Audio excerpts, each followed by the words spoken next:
guys, so we're in a different setup today, but the show must go on. I feel very awkward right now because I'm filming this video and I'm in a pod at a restaurant. Let me show you guys what it looks like. So you know we love it, it's cute, very nice. But this is where I am for the day, and I want to stay consistent to filming these videos, and I said that a video would be up today, so here we are. My name is Jatziry Mariché.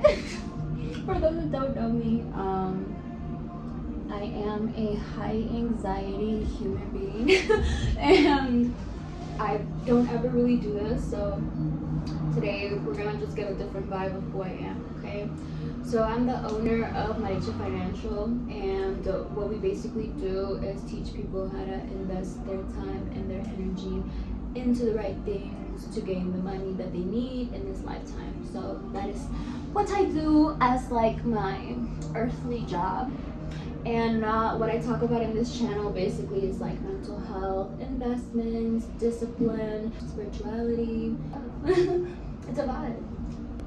We're gonna be talking about limiting beliefs and I'm gonna be writing because I have like ADHD, so I forget things really easily. Anytime I teach you guys anything, I like to break it down into practices, not really like step 1, step 2. Like I feel like everybody's a little different, and it's a practice because it's something you have to do every day in order for it to be sustainable and consistent. So practice number 1, this down as I go with you guys.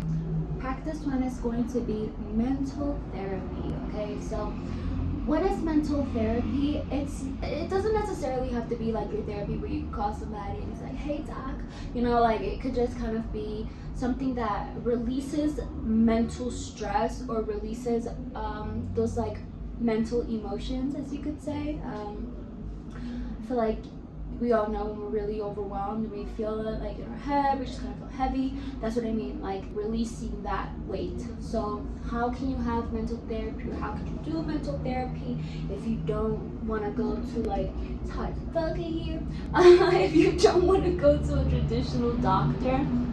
Well, you could most definitely journal. So journaling would be one good way. So go ahead and write that down. So journaling. Another good way would be physical exercise, because even though you are moving your body, it's a mental thing because you have to push yourself, you have to, you know, make sure that you do as many reps as you're gonna say you're gonna do. Like it's just these type of things. So physical exercise. Another good way, meditation. Probably thinking like, what does journaling, physical exercise and meditation have to do with my limiting belief? Whenever you are trying to conquer yourself, you have to change the way that you do things, right? So if you're a reactive person, learning why you're reactive. If you are an angry person, learning why you're angry. If you're a sad person, learning why you're sad. So it's like all of the things that make you who you are today, if you're trying to, you know, break a limiting belief or a limiting way of doing things, you have to change the practices, your daily practices, right?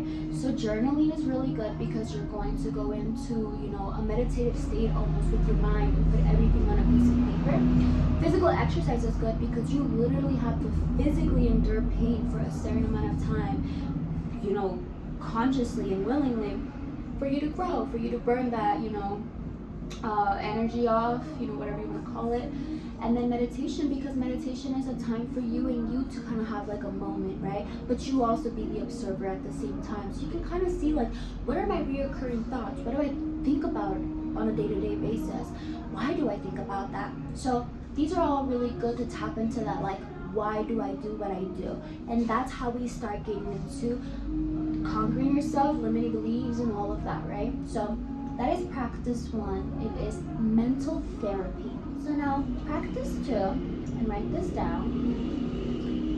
Because if you got ADHD like me, this is how we gonna do it.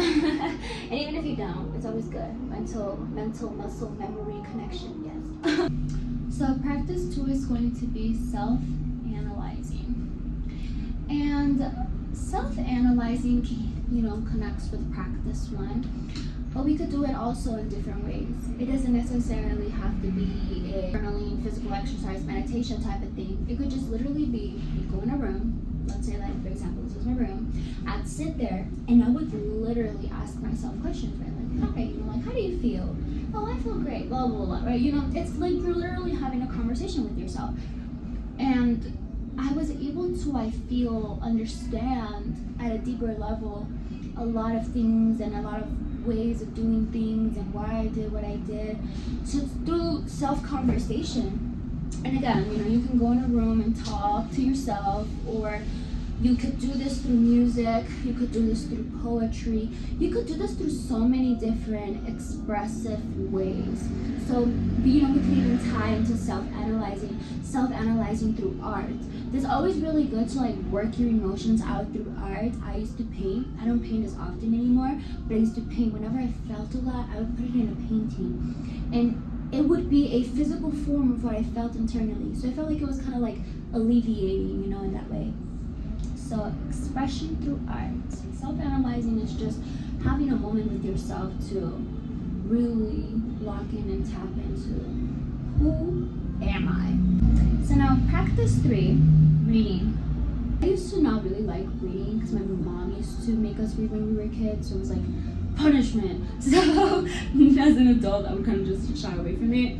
But as I've gotten older, I actually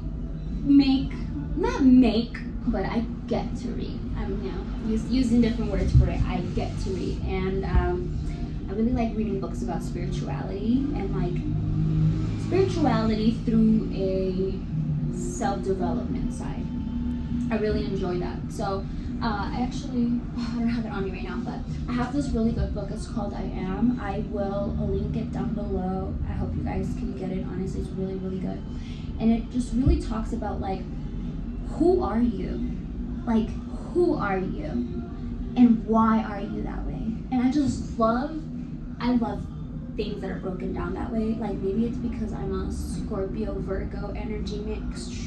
So I really love analyzing things, but also getting to like the deep, dark root of things. So self-development books are really good. If you're into a maybe bit of a budget and you can't go to a therapy session, books can really, really help. And combining it with journaling, it can help you process things, So self-development books are a must. Spirituality books, anything that really just makes you question who you are and if what you're doing is healthy. Limiting beliefs come in many forms, and it's important for us to be able to tap into ourselves to be able to conquer them. So this video is shorter than usual, but it's just really straightforward. It's through your daily practices, talking to yourself and really sitting with yourself and analyzing what am I doing, and reading so you can learn a new perspective, conversation, community. So yeah, thank you guys for tuning in to today's video. I appreciate it, and I hope you guys have a great day.